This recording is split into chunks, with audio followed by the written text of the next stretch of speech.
Thank you for listening to We Have Ways of Making You Talk. Sign up to our Patreon to receive bonus content, live streams, and our weekly newsletter with money off books and museum visits as well, plus early access to all live show tickets. That's patreon.com/wehaveways.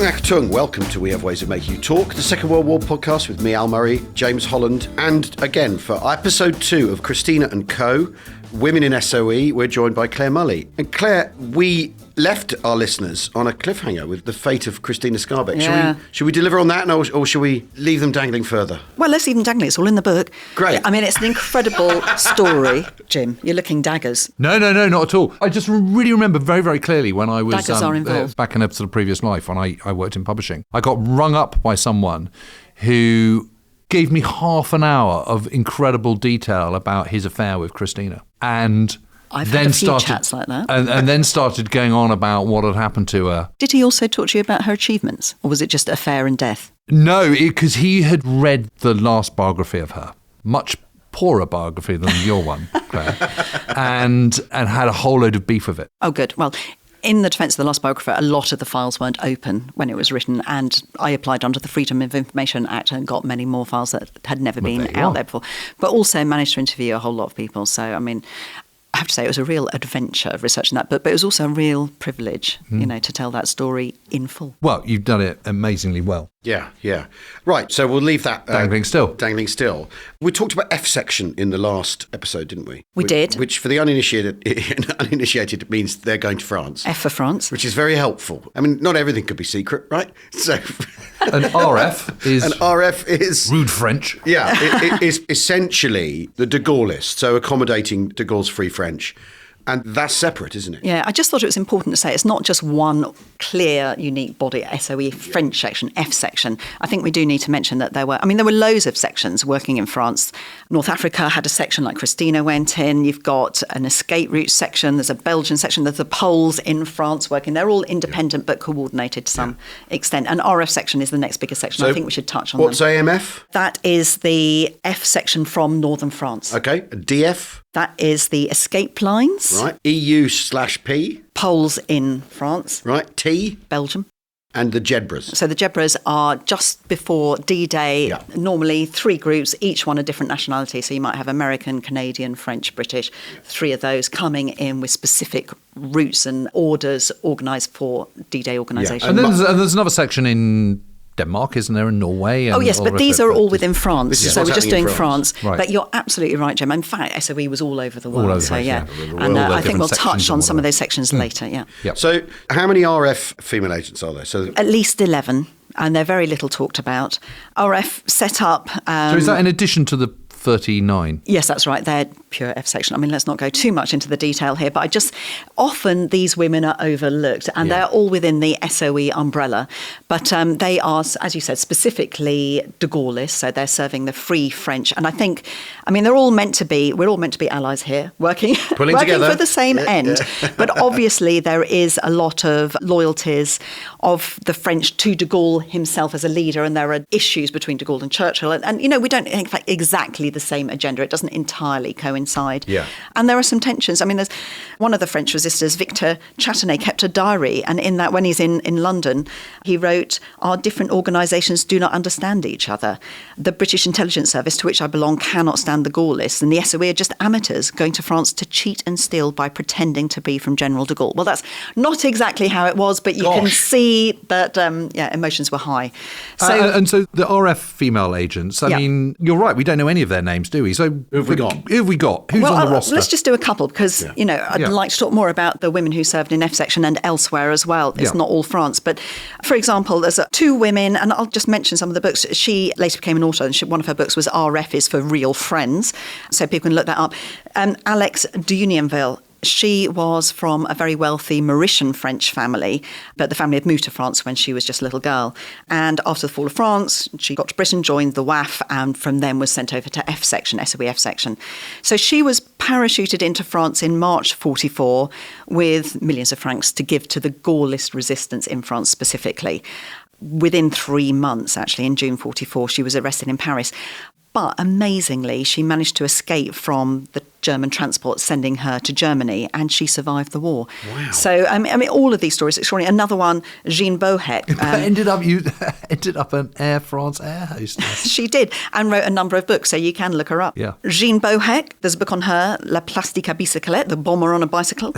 She got out the day before German occupation of France, got a tugboat, arrived in Britain, and she volunteered directly with the FFF, with the de Gaullists in London. And in February 44, she was sent by parachute. She parachuted into Brittany. And her role was to cycle around training French saboteurs. And she was herself directly involved, not just in the training, but in the operations just before D-Day as well. And again, she survived the war. So just gives you a flavour. Wrote a book. Exactly. La Plastique à Bicyclette. Exactly, the bomber on a bicycle. Wow. It is interesting how many memoirs people produce. It's Survivor memoirs, yeah. Survivor memoirs, yes. It's a sort of field, isn't it? I mean, it kind of anticipates your sort of Bravo 20 in a way, like the battlefield memoir trend of recent decades. Because they've all signed the Official Secrets Act, right? But they're all writing about it. Well, these people are French, aren't they? These people are French, so it's slightly different. There are other memoirs in there. I mean, the first famous biography, of course, is of Carve Her Name with Pride. Yeah. And that's 50s. And even what's in there is very limited because everything is still sealed, so they don't have access to all of the documentation that we do now. I mean, they're really useful to get. As with all memoirs, they're brilliant for the perspective. Flavour, yeah, the emotion. And I mean, I always think diaries, letters like that, they're the fossils of emotion and all of that intangible stuff that we can't capture elsewhere, but they're not necessarily that good for the facts. So we're in quite a good position now because we can go to the files as well. And then there's F section. So that's section, our F section. Then there's F section, which is France. And as we said in the last episode, there's 39 of these female agents. Yeah. And Vera Atkins. Yeah. And other female staff. Exactly. I just want to mention Noreen Riels. She was in training. She was not quite old enough, just turned 18 at the end of the war, so hadn't been sent out into the field, but she's fully prepared to go. But she worked in training, following people losing a tail. Could she catch them or could she drop them? And a little bit of honey trap people at the end of their training. So she played a wonderful role. And I just mention her because, sadly, on the 2nd of January, 2025, she passed away, finally left us at age 90. Wonderful, wonderful woman. I did a lot of events with her, and always at the end of the event, people would be really applauding, not me, her. And she'd say, if you applaud those who didn't come back. Oh, gosh. She was just fantastic. So, yeah, lots of women employed in different roles. An Old Etonian. Even. Maurice Buckmaster, known as Buck to everyone on the inside, yeah. Yeah, and he's an intelligence officer. He's fought in the BEF. Yeah, out through Dunkirk. And he's involved in the Dakar expedition in August 1940. What's your take on him, Claire? I mean, I always kind of feel he's a very controversial and problematic not that figure. Impressive. Not least people like Noreen and would have defended him. I asked her exactly. I asked Noreen, who knew him very well, and she would say it's impossible. She told me SOE was a fledgling organisation. It was unconventional, improvisational. There were no precedents. Buckmaster and everyone, they were obliged to make up the rules as they struggled along. And there is a lot in that. You're doing something completely new in wartime conditions, pressures that we can't imagine. And yet, he made some very, very bad calls. He definitely had great concern for his agents. Nothing malicious, absolutely. No, but his errors would include, on occasion, he castigated an agent in the field through a wireless transmission back to them, telling them off for forgetting their true check. Well, that agent had been caught by the Germans and they now knew that there was a bluff check and a true check. Mistakes like that are really fundamental. I think that's Ofsky time for making a mistake like that. I mean, I just... Well, of course, they only found out about it after the war. But like so much in the war, though, this is a frontier, isn't it? So whoever's decided... It is, but that's quite a bad mistake. It is a bad mistake, yeah. That's a sackable offence mistake, I would say. If you're at the top... You have fewer decisions to make, and the decisions you make are tougher. And if you're not up to making the right decisions, then you shouldn't be in the position. He also made some good calls, but, lives were lost. Yeah. Because of this. Because of his mistakes, and he's interesting. But I mean, MI6 also weren't very good in the 1930s either. So exactly. It's still quite new craft. Obviously SOE is completely new craft, but spycraft is still quite new. Yeah, and this is Noreen's point. And we do have to bear that in mind. SOE hopeless at the start of the war. Venlo and all that. And it's very easy to judge in retrospect, isn't it? So. Yeah. He's not on his own, though. Who's he? Okay, so Vera Atkins, that's Right. what you're saying. That's yeah. what I'm trying to say, yeah. It's very important number 2. Brilliant book on her by Sarah Helm, really recommend it, called A absolutely Life brilliant, in that book. Secrets. It Yeah, is it's fantastic, really, but lots really of good. original research. Beautifully written as well. Yeah, it is. It's great. Yes, so he relied a lot on Vera Atkins, sometimes described as his assistant. Absolutely indispensable. She was Romanian, wasn't she? She was Romanian, yeah. I mean, the classic image of her is this woman in a twin set, Yes, and a wearing perm pulse and and, tweed. Yeah, exactly. So sort of this very traditional English shires And kind she of had look. she had that absolute cut glass accent, didn't she? Exactly, and it's all very cultivated because, she's from a Romanian Jewish family, and she should never have really been allowed to work for the Secret Services because, in a sense, she was compromised. In 1940, she'd actually bribed the Abwehr for a passport to get her cousin out of Romania. But nevertheless, she herself got out, got to Britain. Very clever, very competent. Very smart, joined SOEF section in early 41, intelligence officer, but effectively Buckmaster's number 2. And she is looking after the male and female agents, responsible for all of them in terms of things like getting their clothing, their pay, that admin stuff, family liaison. They would free write cards and notes back to them so that they could be sent as if they were still working somewhere else. Wow. Doing all the checks, liaising with them on the check system and all of that. But she also had particular care of the female agents. Yeah. So should we talk about some of those women? Well, so let's talk about some of these women. And she's sort of famous now, actually, Noor Inayat Khan, isn't she? She's become, sort of her story has kind of forced its way to the front in recent years, hasn't it? She's in an episode of Doctor Who. She was in an episode of Doctor Who. For heaven's sake, you know. Do you know, I am delighted when any of these stories of the female women begins to break through into the public consciousness. That is great. Yeah. She was an incredibly courageous woman, and she was a brilliant wireless operator. That's why she was there. She'd worked with the WAF, very good speeds, brilliant. And it is an extraordinary story, but it's problematical as well. Yeah. Because she probably shouldn't have ever been sent, should she? No, and I actually don't blame her. You know, she was a great patriot. She was essentially a pacifist. Her father he set up the Sufi Muslim faith in the West. Yeah. I know there were doubts about her, but the doubts were whether she had the right temperament, weren't they? Yeah, I mean, doubts were raised during her training. I mean, she was sent over because she had these brilliant wireless skills and they were in desperate need at this point. So 44, desperate need for wireless operators to serve in the field. So they recruited her over from the WAF.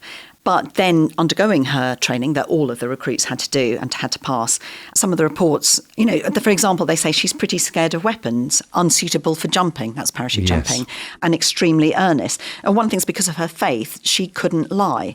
So she gave Leo Marks, who's the head of coding for SOE, she asked him for a unique secret security check that the Germans wouldn't know about because no one else had it. So she couldn't be asked for it, so she wouldn't have to lie. But, you know, the spy who couldn't lie. I mean, there's a problem here. Yeah. But also, she's just described as being very dreamy. Even the final report says it's very doubtful whether she's really suited to work in the field. And Buckmaster, he overruled them. He said, yes, she's not overburdened with brains, he said. I mean, we don't know if that's not the case, actually. That's not what they've been saying. But he said, we don't need them overburdened with brains. And he was desperate for wireless transmitters, so he overruled them and sent her out. Okay, another black mark for Buckmaster. So I don't, nor... incredible woman, did a fantastic job as she believed she had been trained to do. Yeah. Shouldn't have been sent. Some of the agents, including the female agents, questioned whether she was suitable. Gosh. Yeah, it's tragic, isn't it? Yeah. She did do some good service, you know. Yeah, that's not yeah. And also, this is an incredibly dangerous job. And if, as you said before, if you are doing wireless transmission, you're sort of stuck, aren't you? Because you've got equipment, which gives you away. Exactly. In more ways than one. Because if you're in possession of it... She was nearly caught several times. And once, two German soldiers, she was travelling on the metro in Paris, and they asked to see what was in her suitcase. And so she opened it up, and one of them asked if it was cinematographic equipment. And Noor, who, you know, didn't like to lie, she just said, well, you can see what it is, can't you? You can see all these little bulbs. And they felt rather ashamed. Obviously, didn't know what that looked like. And they just said, oh, yes, of course it is. And off she went. I mean, her nerves, her sang-froid to keep going. And there was another time where she was in her apartment in Paris. I used to do a little tour following in the footsteps of the female SOE in Paris and, well, actually across France. So we went to this house and she would run the wire up outside. And a German officer who lived in the same apartment block asked her what she's doing, putting this little aerial up. And she said, oh, you know, I really want to listen to some good music. And he helped her put it up. So, I mean, incredible close shaves. This is not, I mean, she's a brilliant woman in many ways. Yeah. After she arrived, very soon after she arrived, there was a breach and most of that network were arrested. And Buckmaster told her, sent orders for her to come back, and she refused to go. And actually, for some months, she was one of the key wireless transmitters, radio operators in Paris. And she worked not just for the circuit she had been sent out to support, but various other circuits, including F section and RF section. Right. So she's really a linchpin in Paris for a while in terms of communication. But that puts her in greater peril still, doesn't it? Absolutely. Because she's having to make more contact with more people to do all that. And after all, the radio set is an albatross, isn't it? Because exactly. Not just is it woman struggles with very heavy suitcase on. Thank you. It's also because the Germans have direction finding they're listening out for it. So what they'd do is they'd listen when they could hear it. I mean, it's coded, so they couldn't read it, but they can hear the Morse going across the airwaves. And so they shut down the electricity in different parts of the city to kind of work out, if it stops, obviously, it's in that part of that arrondissement.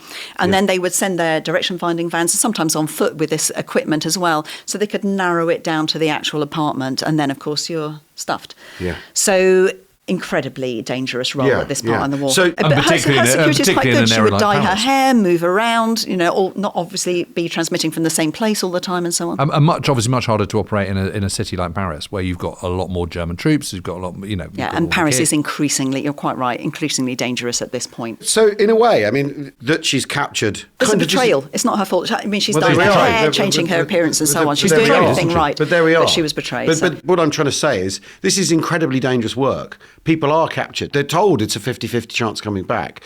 So to sort of lean into too hard to, she's unsuitable for it, it's really... Anyone's in the same peril doing that same job, right? Yes, and it's not that the issue is with. I mean, she returns to her apartment and finds a German officer waiting for her.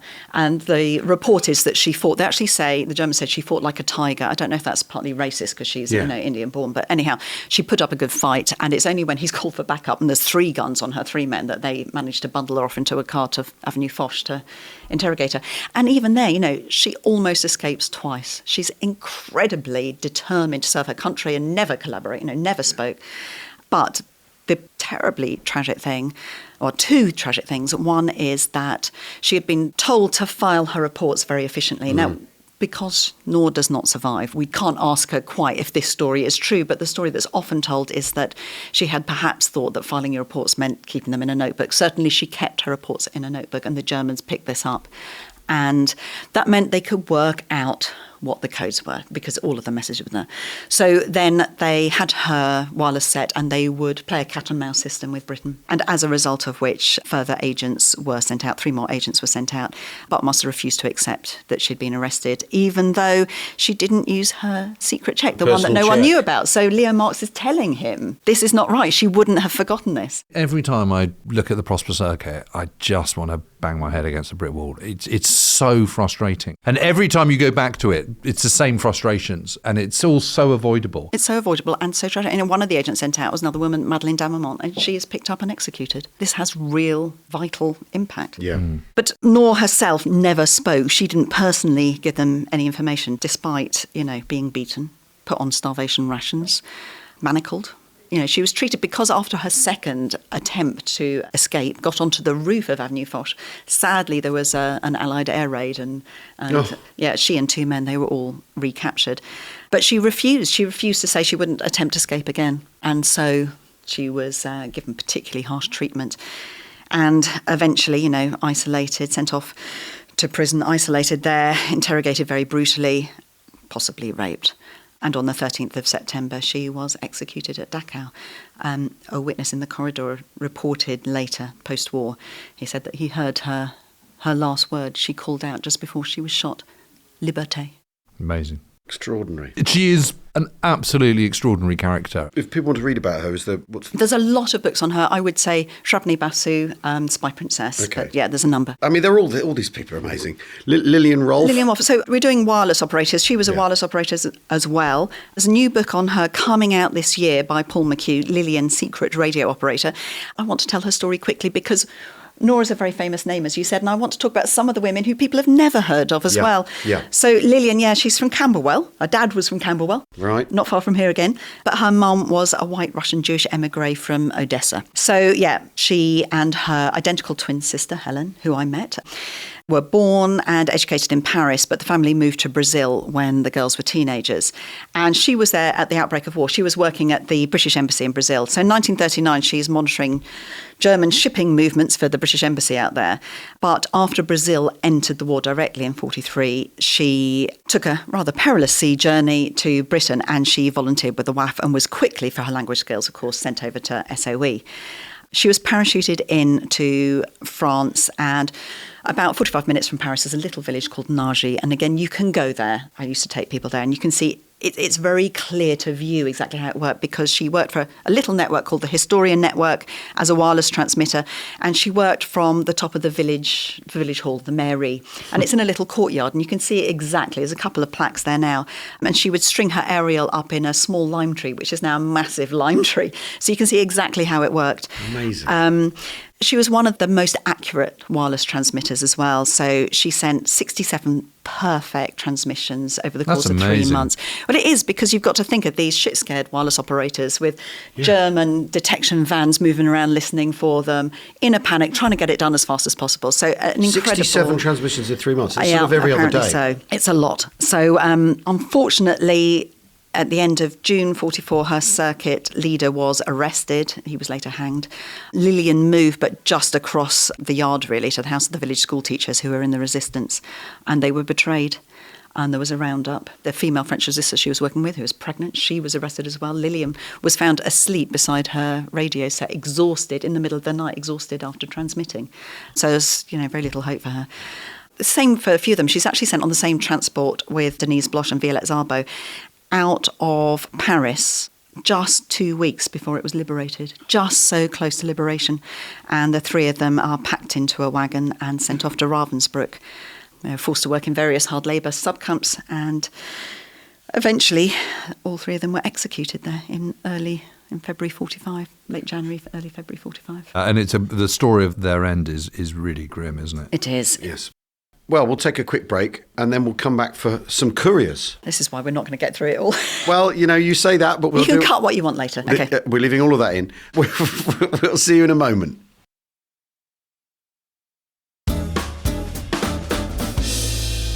Welcome back to We Have Ways of Making You Talk with me, Al Murray, James Holland and Clare Mulley, where we're talking about the women of SOE. So wireless transmission is one job. Women are used as couriers as well. So let's talk about some, again, because there are famous names and then there are names that are not in people's minds at all. So I think Jacqueline Nean fits in that category. I thought we should talk about Jacqueline Nean and her sister, who was a wireless transmitter, Eileen Nean, known as Dee Dee. The two of them served Best Book Guys, Susan Ottaway, Sisters, Secrets and Sacrifice. Wow.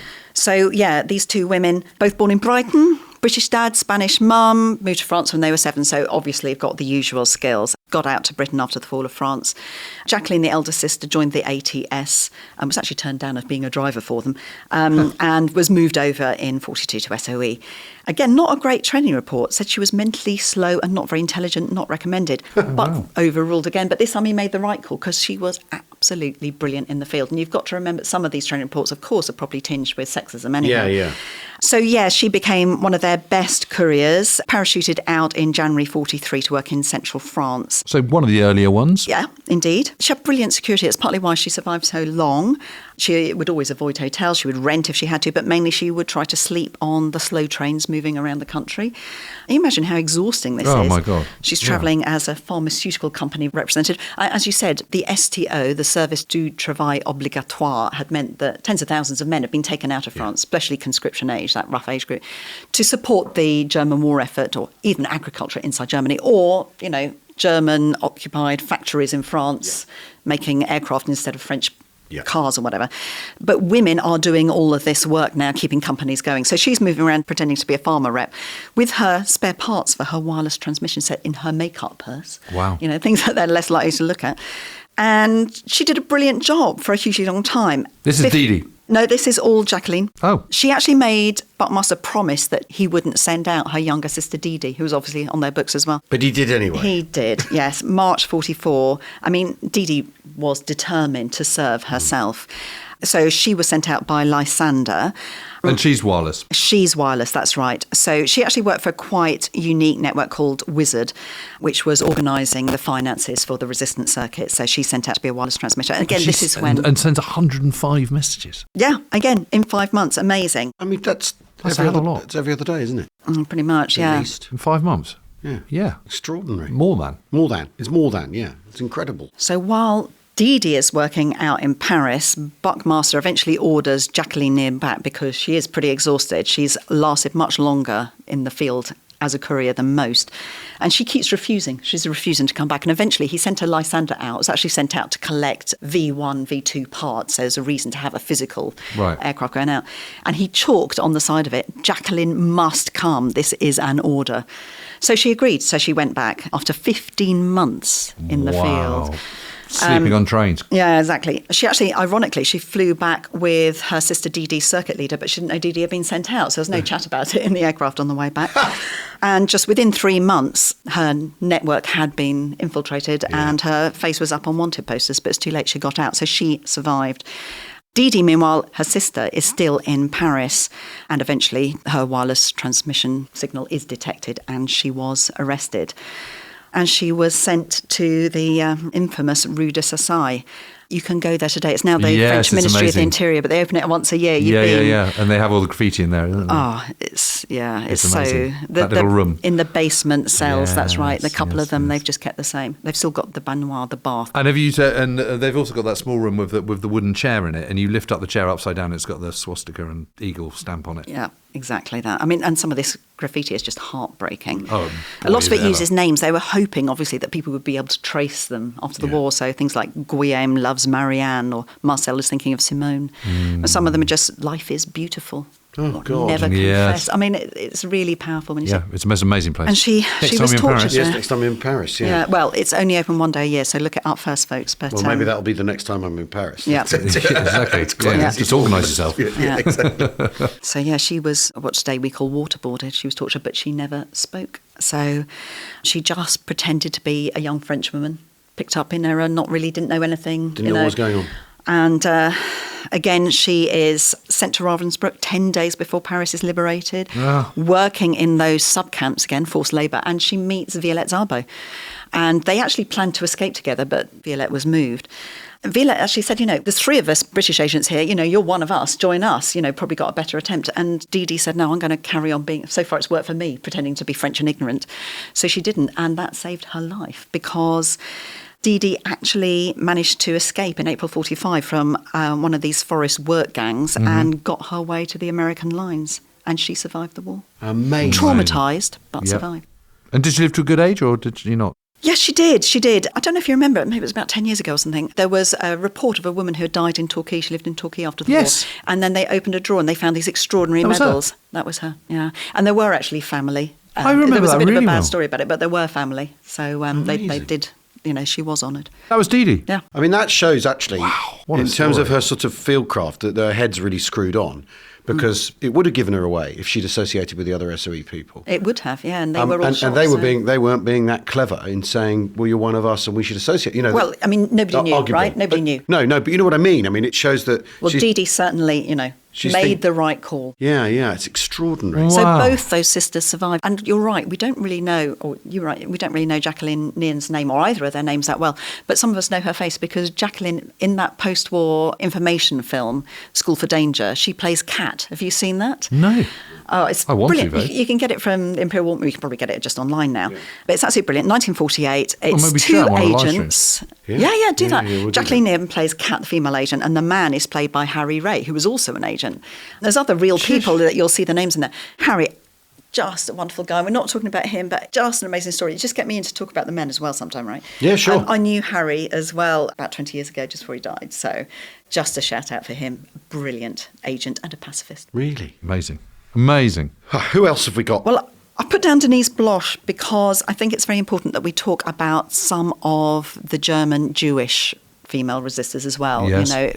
Just to recognise the role that they played. And Denise actually escaped from the very famous Veldiv roundup in Paris. So all of this history ties in, of course. From Paris, she got to Lyon, where she worked, and was recruited into a circuit there, the SOE circuit, as a courier. And I think for the Jewish agents, you really have to remember there is this extra level of courage. She had escaped from the Veldiv roundup. She knew that people are being rounded up and deported, exactly. And yet she insisted on serving herself. I mean, obviously... Well, not obviously. If it was me, I'd be disappearing as much as possible. So she served at first, just staying in France, evaded a lot of roundups, and eventually she did, in early 43, she knew that the net was tightening, and she got over the Pyrenees with intelligence. Even that was a useful contribution, got to London, and there she was officially recruited in London and trained as a wireless operator, and then flown back to central France in March 44. A lot of the work, of course, is just in the build-up to D-Day, the work that they're doing, and was arranging supply drops for Normandy. Yep. But then was arrested late May, early June, and deported. She's one of the three with Lillian and Violette Zabo. So she became very unwell, actually, and as they were taken to their deaths, she's 29 years old, a strong woman when she went out, but by that point she couldn't walk unsupported, so reportedly had to lean on Violette Zabo as they walked to their death, so they could all go with their heads held up. God. And then they were executed together with a shot to the back of the neck. Oh, it's awful. So just to finish on the awfulness, Violette Zabo. Okay, so French mum, British dad, working class, served in various roles, bit of a tomboy, land girl, and then ends up, she worked in a phone exchange actually in St Paul's during the Blitz, joined the ATS and was trained to work on an anti-aircraft battery, but left because she became pregnant. She had met, famously on a Bastille Day in 1940, met Etienne Zabo, Hungarian descent, with the French forces, and fell in love and they got married. And her daughter Tanya was born in June 1942. Just 5 months later, Etienne, her husband, was killed in action in El Alamein, at which point Violette's desire to serve... Yeah, he was. Violette then wanted to do something to avenge his death. She wanted something more direct service in the war. So she joins SOE. Again, reports, a bit dismissive really, out for excitement and adventure, but not entirely frivolous, plucky and persistent. Plucky, I think we could say that's courageous, in other words. But I suppose she's most famous for the film Carve Her Name with Pride, and which really romanticised it. For the times, a great pioneering film. It's a wonderful watch even today. If you view it, it's a fabulous film in many ways. Yeah, that's Virginia McKenna, But it does romanticize it. Lots of myths around that, including the famous poem from that, "The life that I have is all that I have." It's said that Leo Marx, head of coding, he called coding the deadliest of parlour games. I mean, his book is one of my favourite memoirs of the Second World War. It's called Between Silk and Cyanide. Yes. He's so hilarious. He's brilliant. Anyhow, he wrote this poem for his girlfriend that was later killed in an air crash, and he then donated it to Violette. And yet Susan Ottaway, who's one of Violette Zabo's biographers, interviewed or tried to interview Leo Marx about it, but he refused to talk about this poem. And it seems that perhaps although if you go to the Chelsea Arts Club, you can see in you can't, but in the ladies' toilets, there's a typed out on a typewriter version of this poem, and he signed it, so he was taking credit, I think. But it seems more likely that it was written for the film by this poet called John Pudley. So, I mean, by the time that Violette Zabo went out, they weren't actually using code poems; they're using one-time pads and so on. Odette was the consultant on the film; she went in earlier, so perhaps she presumed so. Anyhow, in any case, that's all a bit of a beside the point. Violette was sent out. She did 2 missions. She was sent out from Tempsford, RAF Tempsford in Bedfordshire to France, first time to assess the salesman circuit that had been broken. That's the one near Rouen. She did that quite effectively, had to wait in Paris for a lift back, wisely spent all the rest of her money on some very nice Parisian couturier, some dresses, some perfume for her mother, and then got a flight back with this wonderful Special Duty Squadron pilot called Bob Large. Sadly no longer with us, of course, but I interviewed him at the unveiling of the Tempsford Memorial. He told me this story that flying Violette back to Britain, they were caught in flak and she was screaming in the back, so it was a bit distracting, so he turned off the intercom and then he had to sort of dodge and weave. She's getting knocked about quite badly, but he forgot to turn it on again when they're through. So when they eventually land back in Britain, she's no idea where they are, what's happened. She thinks they might be a forced landing. So they land, he lets her out and she smacks him around the head, starts screaming at him, and he was just like, I'm so grateful she didn't have a gun, because that would have been it. She thought he was a German. and that they'd landed in occupied territory. And it's only when she worked out, he'd sold her. No, it was all good. It took that instant. Yeah. And then she gave him a big kiss on the cheek and he said it was all worth it, And then she was sent out on a second mission in June 44, off to Limoges to be a courier. Mm-hmm. And very quickly gets caught up in, this is 10th of June. So D-Day's already happened. There are lots of German troop movements. Listeners probably know about the Das Reich Panzer Division that's being sent forward to Normandy to support the troops. And she, obviously, Oradour sur Glane has happened, and she unfortunately crosses paths with them, and they are not happy. And they get stopped at a roadblock at Salon-la-Tour. She's with 2 French resistance, 2 men in a big Citroën. She's got a big gun. She shouldn't really have had a big gun. It's the point in I a keep Citroën, making. She should have been in used by the resistance. But much better if she'd been on a bicycle. Yes. People like Ben Coburn, one of the earlier agents sent out, he said bicycles were great because everyone's riding them, and any package of any shape looks all right on a bike somehow. So much more. Why was she in that Citroën? Sorry, Jim. Yeah. Anyhow, they get stopped and there is a gun battle, and there is no doubt that she was incredibly courageous. Yeah. She fought back, but she is eventually captured. Interrogated, sent out on one of the last trains to Ravensbrück from Paris. And that train later gets strafed, and the male prisoners on that they're in a kind of cage section, and she famously goes down the train with water to give them some relief. She's doing all she can all the way. To put it mildly, isn't she?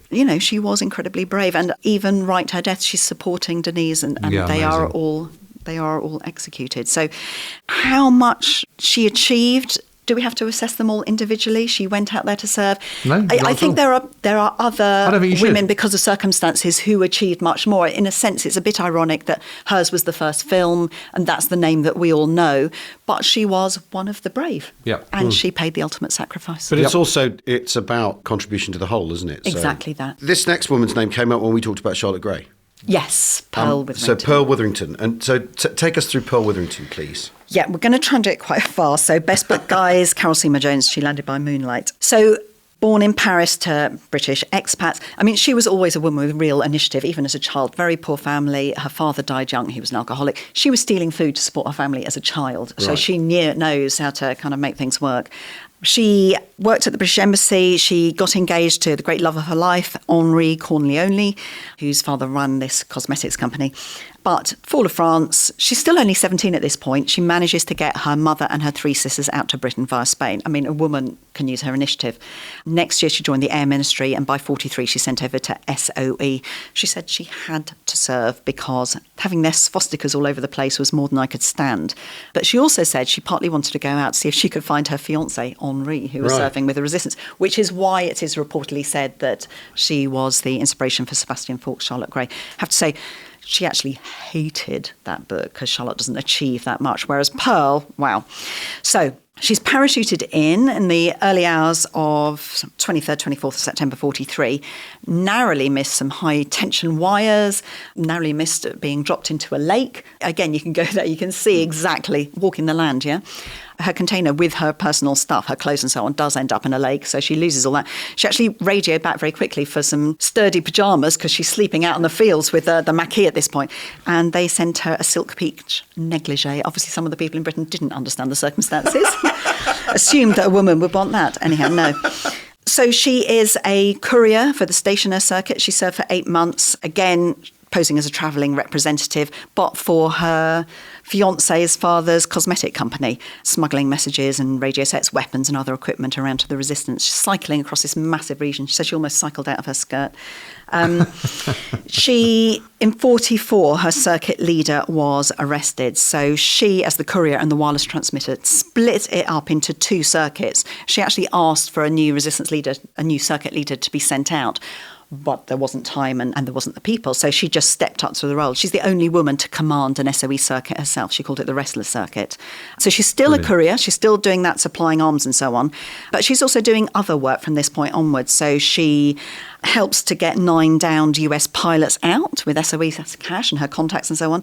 And she did find her Henri, her fiancé. She makes him her second in command. I mean, she's got a bit more experience there. That's absolutely amazing. It's brilliant. And they have a lot of close calls. There was a 1 million franc reward up for her capture. I mean, it's a huge amount to people, to farmers in that region, struggling to survive.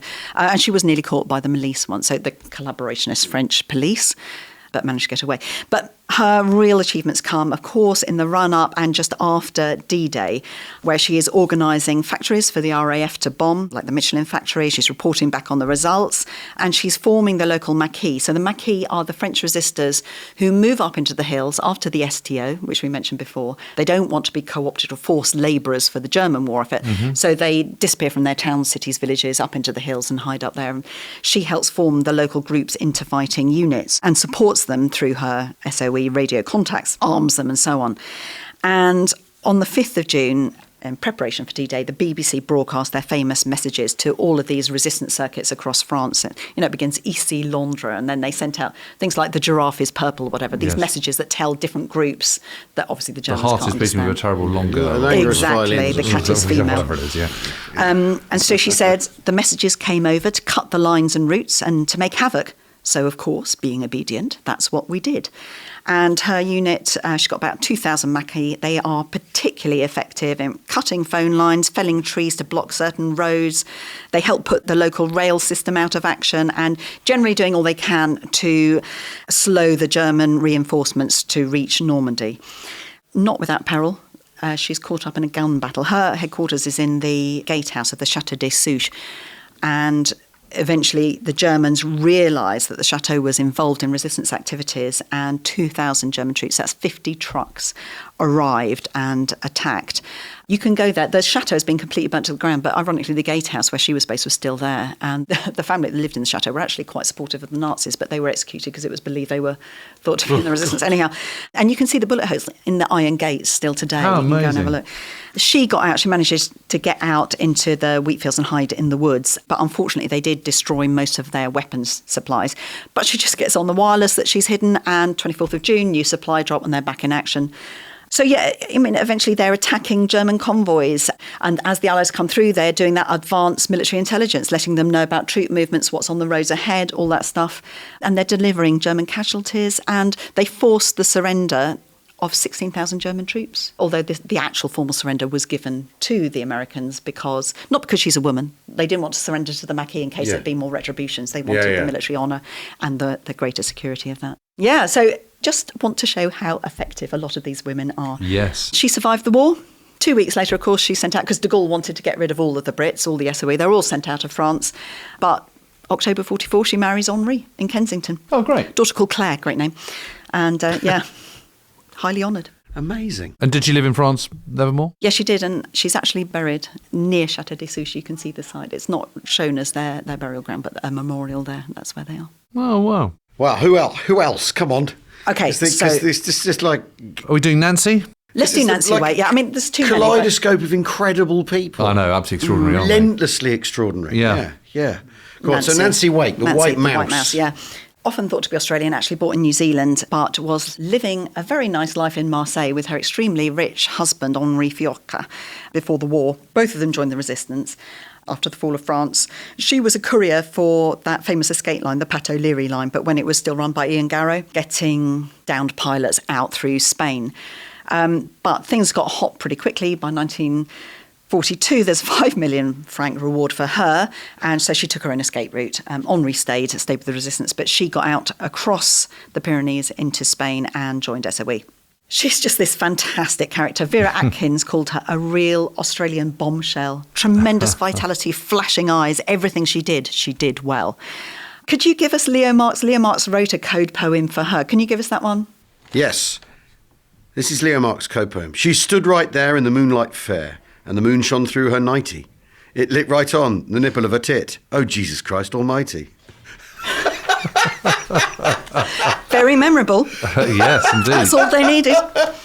So she's parachuted in April 44 to be a liaison with the Maquis, but her parachute caught in a tree, and the Captain Tardivat, the resistance code that she's going to support, he apparently said to her, "I hope that all the trees in France bear such beautiful fruit this year." To which she replied, "Don't give me any of that French shit."